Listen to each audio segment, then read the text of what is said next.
Coach. Obviously, you enjoy passing the ball. Almost too unselfish. You probably passed up some shots that you probably could have taken today. But talk about your passing. I don't know. It's just kind of something I've always had. Just growing up playing the game, I don't know.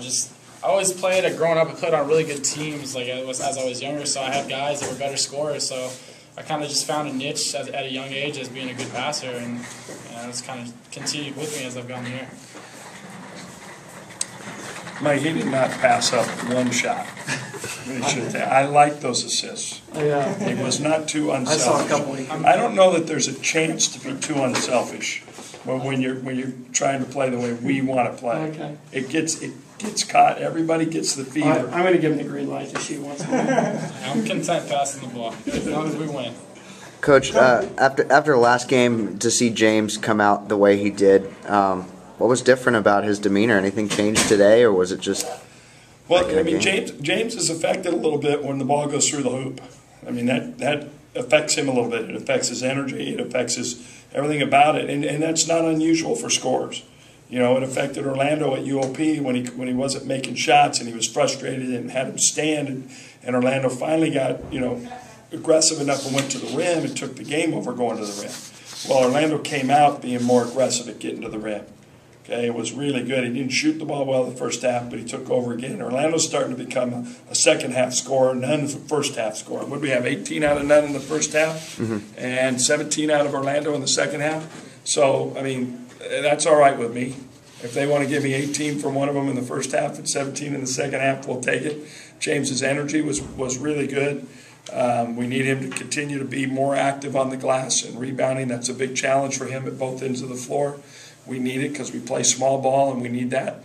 But maybe if Christian's playing and he's getting 6 rebounds in 15 minutes and John's getting 10 rebounds in 29 minutes, it takes a little pressure off of Orlando and Nunn to have to do everything.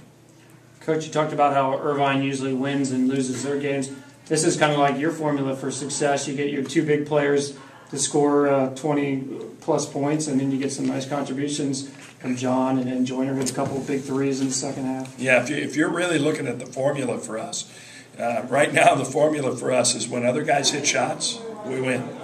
When JJ hits a couple, Jordan Weiner hits a couple, we get a few other shots to fall, we win. And that's been a real trend that's building with us. And we all feel that way, that we know Orlando's going to go out and get us 20. We know Nuns can go out and get us 20. We know we're going to get great contribution from those guys. But when we get Samoj and John and Jordan and Wilbrew and JJ and those guys contribute by hitting some buckets, we become pretty tough. Any more for John? John, did you get psyched up to play the 5 spot tonight? Are you excited about it? I'm just excited to get on the floor. I mean, you put me at whatever position, I'm just excited to play. And, excited to help this team win in whatever way I can. So it makes no difference to me where I'm playing. What about point guard? I mean, I'm trying to lobby you for that. He actually came and talked to me in the office about your position. Oh, shit. I don't know about all that, man. Coach, there was some good intensity out there, a couple technicals and stuff like that. We read Mark's story about, it was a week in practice where it was a serious, kind of get on him type of thing. Is this the kind of emotional response you expected? A little less. I'd like a little more control of our emotions. Mm-hmm. You don't want Orlando picking up a 4th foul with 10, 11 to go in the game, and now I have where do I put him back in? Besides the fact that, it gives them a free, and Will's was a frustration. I'm not sure that's the intensity I want as much as the frustration.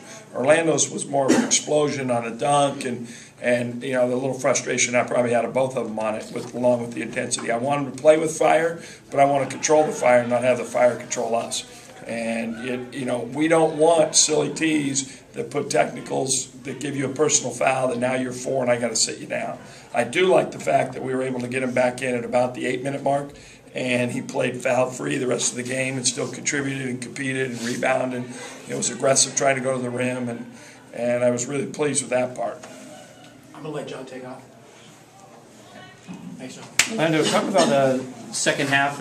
Like Coach says, last few games you've really been aggressive in the second half. Is that by design? You kind of let the game play out a little bit in the first half? And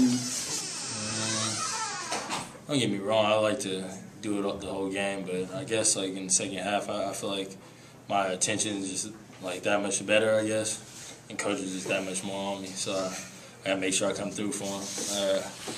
But I mean, yeah, in the second half, I think that's a big reason why I put in all the work in the summer, and still now just for these type of moments where I can help this team and do my best to trying to win games. Orlando, you've had some big finishes the last couple of games. Were you worried with those 4 fouls you weren't going to be able to finish this game? No, I was fine. I knew even if I did foul out, the guys they'll find a way to win this game, and they were all confident, talking like we got this. So I was just proud to see how they responded to it, because coach has been honest about believing in one another, and they're starting to look like they believe, and when that's something we preach every time we step out on the court. I had my head down when you got the technical. Was it for hanging on the rim, or did you? No, I learned my lesson about hanging on the rim.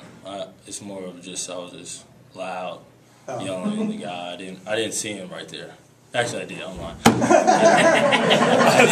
Oh my goodness! I seen him right there. He might have a future in politics. But